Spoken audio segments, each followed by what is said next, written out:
அன்பின் பிதாவே, இந்த அருமையான காலை வேலைக்காக உமக்கு நன்றி செலுத்துகிறோம். அப்பா, மை துதிக்கிற ஆண்டவரே, பரிசுத்தமுள்ள கர்த்தாவே மை துதிக்கிறோம். சத்தியம் உள்ளவரே மை துதிக்கிறோம். ஒருவரும் பூட்டக்கூடாதபடி திறக்கிறவரும் திறக்கக்கூடாதபடி பூட்டுகிறவரும் ஆகிய எங்கள் தேவனே மை துதிக்கிறோம், ஸ்தோத்தரிக்கிறோம். ஆண்டவரே மை துதிக்கிறோம், ஸ்தோத்தரிக்கிறோம். எங்க ஒவ்வொருவரையும் கர்த்தர் ஆசீர்வதிக்கும்படியா ஜெபிக்கிறோம். இந்த நாளின் வேத தியானத்தை எங்களுக்கு ஆசீர்வாதத்தை தாங்க. நீங்க எங்க கூட பேசுங்க. நேசிக்கிற இயேசு கிறிஸ்துவின் இனிய நாமத்தில் கேட்கிறோம் பிதாவே, ஆமென். சகரியா 6வது அதிகாரம். இதுல இன்னைக்கு நம்ம அவர் கடைசியா பார்த்த தரிசனத்தை பார்க்க போறோம். ஒரே நாள்ல இரவுல 8 தரிசனங்களை சகரியா பார்த்தாரு. அதுல 8வது தரிசனம், நான் திரும்பவும் என் கண்களை ஏறெடுத்து இதோ 2 பர்வதங்கள் நடுவாக புறப்பட்டு வருகிற 4 ரதங்களை கண்டேன். அந்த பர்வதங்கள் வெண்கல பர்வதங்களாய் இருந்தன. 2 மலை இருக்கு, அதுக்கு நடுவுல 4 ரதங்கள் வருது. முதலாம் ரதத்தில் சிவப்பு குதிரைகளும், இரண்டாவது ரதத்தில் கருப்பு குதிரைகளும், மூன்றாம் ரதத்தில் வெள்ளை குதிரைகளும், நான்காம் ரதத்தில் புள்ளி புள்ளியான சிவப்பு குதிரைகளும் பூட்டியிருந்தன. சிவப்பு, கருப்பு, வெள்ளை, புள்ளி புள்ளியான சிவப்பு குதிரை, இது 4 குதிரைகளும் அந்த ரதங்கள்ல பூட்டப்பட்டிருந்தது. இதே மாதிரி 4 குதிரைகளை வெளிப்படுத்தல் 6வது அதிகாரத்துல வெள்ளை, சிவப்பு, கருப்பு, மங்கின குதிரை அப்படின்னு சொல்லிட்டு சொல்லப்பட்டிருக்கு. அங்க ஒவ்வொரு முத்திரை உடைக்கும் போது இந்த குதிரைகள் அழிவை கொண்டு வரும் அப்படின்னு சொல்லிட்டு வெளிப்படுத்தல்ல பாக்குறோம். அதே மாதிரி இங்க 4 விதமான குதிரைகள் பூட்டப்பட்ட ரதங்கள் வருது. 4 ரதங்களை கண்டேன் அப்படின்னு சொல்றார். நான் என்னோட பேசின தூதனை நோக்கி, ஆண்டவனே, இவைகள் என்னவென்று கேட்டேன். இது என்ன அப்படின்னு சொல்லிட்டு சகரியா அந்த தூதனை பார்த்து கேட்கிறார். அந்த தூதன் எனக்கு பிரதியுத்தரமாக, இவைகள் சர்வ லோகத்துக்கும் ஆண்டவராய் இருக்கிறவருடைய சமூகத்தில் நின்று புறப்படுகிற வானத்தினுடைய 4 ஆவிகள் என்றார். ஆண்டவர் சமூகத்திலிருந்து புறப்படுகிற 4 ஆவிகள். ஒன்றில் பூட்டப்பட்டிருந்த கருப்பு குதிரைகள் வட தேசத்துக்கு புறப்பட்டு போயின. வெண்மையான குதிரைகள் அவைகளின் பின்னாலே புறப்பட்டு போயின. ஃபர்ஸ்ட் கருப்பு குதிரை போகுது, வடக்கு பக்கம் நோக்கி போகுது. அதுக்கு பின்னாடியே வெள்ளை குதிரை கருப்புக்கு பின்னாடியே போயிடுது. புள்ளி புள்ளியான குதிரைகள் தென் தேசத்துக்கு புறப்பட்டு போயின. புள்ளி புள்ளியான குதிரை தென் பக்கமா போச்சு. சிவப்பு குதிரைகளோ வென்றால் புறப்பட்டு போய் பூமியிலே சுற்றி திரியும்படி கேட்டுக்கொண்டன. அதற்கு அவர், போய் பூமியில் சுற்றி திரியுங்கள் என்றார். அப்படியே பூமியிலே சுற்றி திரிந்தன. சிவப்பு குதிரை பூமி எல்லாம் சுத்தி திரிகிறதுக்கு உத்தரவு கேட்டுச்சு. அதன்படியே அது பூமியை ஃபுல்லா சுத்தி வந்துச்சு. இந்த வடக்கு தேசத்துல என்ன, இந்த யூதா தேசத்துக்கு வடக்கு பகுதியில இருக்கிற தேசங்கள் எதெல்லாம் அப்படின்னா, பாபிலோன், அசீரியா, பெர்சியா. இந்த இவங்கெல்லாம் இந்த யூதா தேசத்துக்கு எதிராக செயல்பட்டவங்க. அவங்கள்ட்ட அழிவை கொண்டு வரும்படியா இந்த குதிரைகள் போகுது, சிவப்பு குதிரையும் வெள்ளை குதிரையும். தென் புறத்துல எகிப்து தேசம் மட்டும் இருக்கு. அந்த பகுதிக்கு இந்த புள்ளி புள்ளியான குதிரைகள் போகுது. பின்பு அவர் என்னை கூப்பிட்டு, பா, வட தேசத்துக்கு புறப்பட்டு போனவைகள் வட தேசத்திலே என் கோபத்தை சாந்தி பண்ணிற்று என்று என்னோட சொன்னார்.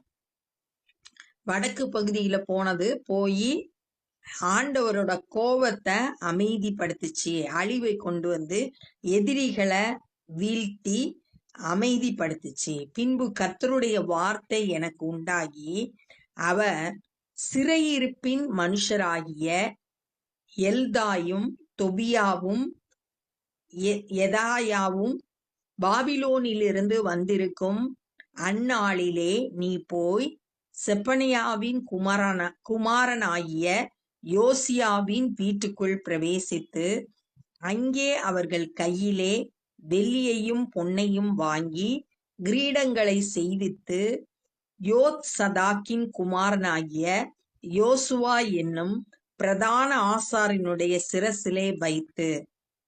இப்ப சிறையிருப்புல இருந்து மீண்டு வந்த பாபிலோன்ல யூதா ஜனங்கள் சிறைப்பட்டு போனாங்க. அந்த 70 வருஷம் எரேமியா தீர்க்கதரிசி 70 வருஷம் நீங்க சிறையிருப்புல இருப்பீங்கன்னு தீர்க்க தரிசனம் சொன்னாரு. அதே மாதிரி 70 வருடத்துக்கு பிறகு பாபிலோனுடைய சிறையிருப்புல இருந்து மீண்டு வந்தாங்க.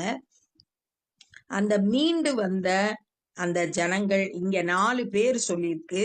அந்த 4 பேரும், இந்த 3 பேரும் இந்த யோசியாவோட வீட்டுக்குள்ள போய் அவங்க கையில கொண்டு வந்திருந்த பொண்ணு வெள்ளி, அந்த பாபிலோன்ல இருந்து கொண்டு வந்திருந்த பொண்ணு வெள்ளி இதெல்லாம் வச்சு ஒரு கிரீடம் செஞ்சு அந்த கிரீடத்தை பிரதான ஆசாரியனாகிய யோசுவாவோட தலை மேல வைக்கிறாங்க. கிரீடம்ன்றது ஆளுகையை குறிக்குது. அந்த கிரீடத்தை கொண்டு வந்து வைக்கிறாங்க. அவனோட சொல்ல வேண்டியது, சேனைகளின் கர்த்தர் உரைக்கிறது என்னவென்றால், இதோ ஒரு புருஷன், அவருடைய நாமம் கிளை எனப்படும். கிளை எனப்படும் அப்படின்னு சொல்லியிருக்கு. இது ஏற்கனவே நம்ம 3வது அதிகாரம் 8வது வசனத்துல கிளை எனப்பட்டவராகிய என் தாசனை நான் வரப்பண்ணுவேன் அப்படின்னு சொல்றத வாசித்தோம். எரேமியா 33:15 கிளைன்றத சொல்லப்பட்டிருக்கு. என்னன்னா, தாவீதின் அந்நாட்களில் அக்காலத்திலே தாவீதின் நீதியின் கிளையை முளைக்க பண்ணுவேன், அவர் பூமியிலே நியாயத்தையும் நீதியையும் நடப்பிப்பார் அப்படின்னு சொல்லிட்டு இயேசு கிறிஸ்து தான் அந்த கிளை அப்படின்னு சொல்லிட்டு சொல்லப்பட்டிருக்கு.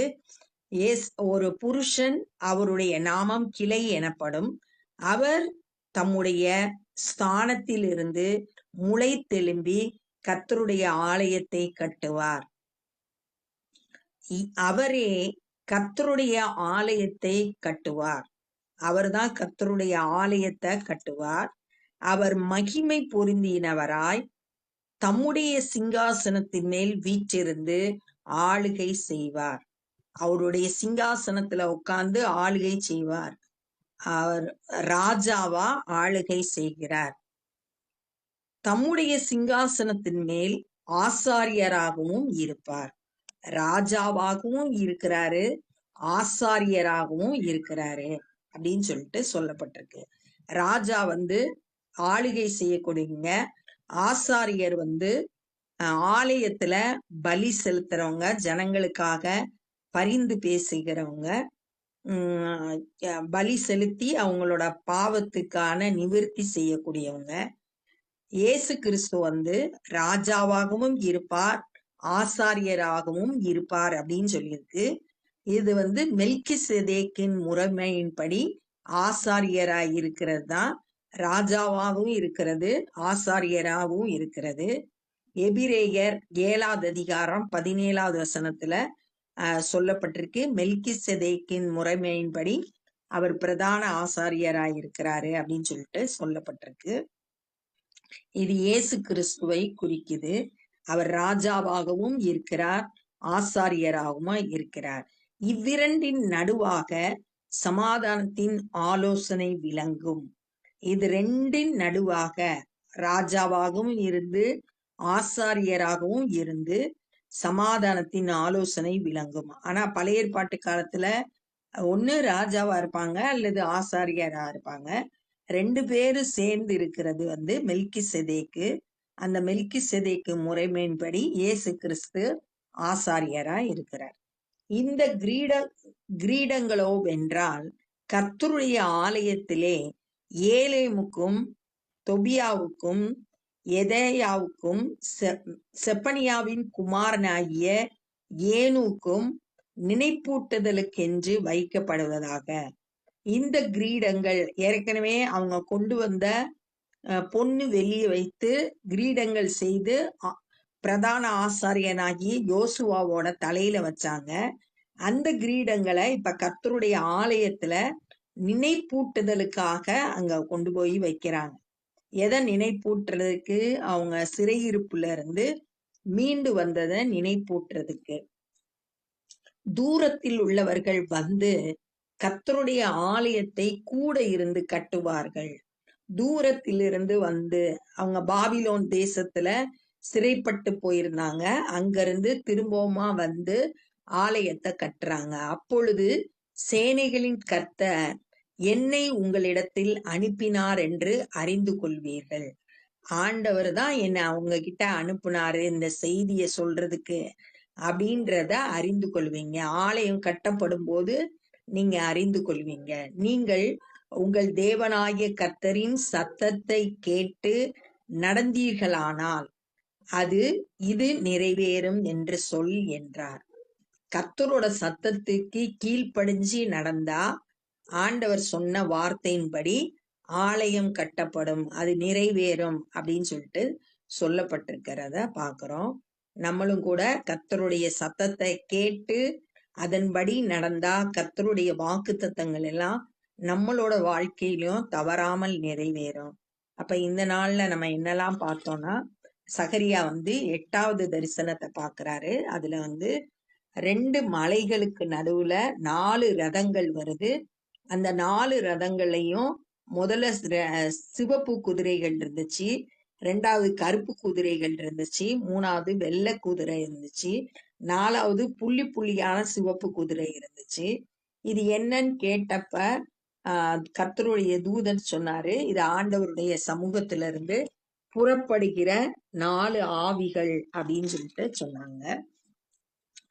அந்த கருப்பு குதிரையும் வெள்ளை குதிரையும் வடக்கு பக்கம் போச்சு, புள்ளி புள்ளியான குதிரைகள் தெற்கு பக்கம் போச்சு, சிவப்பு குதிரை பூமி எல்லாம் சுத்தி வந்துச்சு. வடக்கு பக்கம் போனது வட தேசத்துல ஆண்டவருடைய கோபத்தை நிவிர்த்தி செய்தது, எதிரிகளை அழித்து சமாதானப்படுத்துச்சு.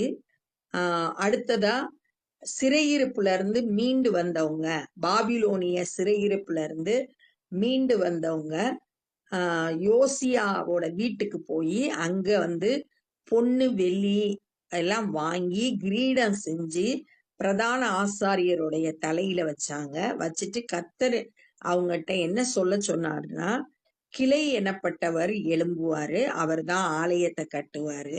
கிளைன்னு சொல்றது இயேசு கிறிஸ்துவ சொல்லியிருக்கு. அவர் ராஜாவாகவும் இருப்பாரு, ஆசாரியராகவும் இருப்பாரு. இந்த கிரீடங்களை ஆலயத்துல வைங்க நினைப்பூட்டுதலுக்காக அப்படின்னு சொன்னாங்க. தூரத்துல இருந்து ஜனங்கள் வந்து ஆலயத்தை கட்டுவாங்க. அப்ப நீங்க வந்து என்னைய கர்த்தர் அனுப்புனார்ன்றத நீங்க அறிந்து கொள்வீங்கன்னு சகரியா சொன்னாரு. நீங்க கர்த்தருடைய சத்தத்தை கேட்டு நடந்தீங்கன்னா இது நிறைவேறும், ஆலயம் வந்து கட்டப்படும் அப்படின்னு சொல்லிட்டு சொன்னாரு. நம்மளும் கூட ஒவ்வொரு நாளும் ஆண்டவருடைய சத்தத்தை கேட்டு நடக்கணும் அப்படின்றத இந்த நாள்ல நம்ம தியானிச்சோம். இப்ப நம்ம ஜெபம் பண்ண போறோம். அன்பின் பிதாவே, இந்த நாள்ல கூட நாங்க தியானித்த இந்த வேத பகுதிக்காய் நன்றி செலுத்துகிறோம். ஆண்டவரே, நீர் மகிமை பொருந்தியவர், ராஜாவாய் ஆளுகை செய்கிறவர். இந்த காலை வேளையில எங்களை முற்றிலுமாய் உடைய கரத்துல ஒப்பு கொடுக்கிறோம். ஆண்டவரே, மை துதிக்கிறோம். நீரே ஆசாரியராய் இருக்கிறேன், எங்களுக்காய் பிதாவின் இடத்துல பரிந்து பேசுகிறவராய் இருக்கிறேன்.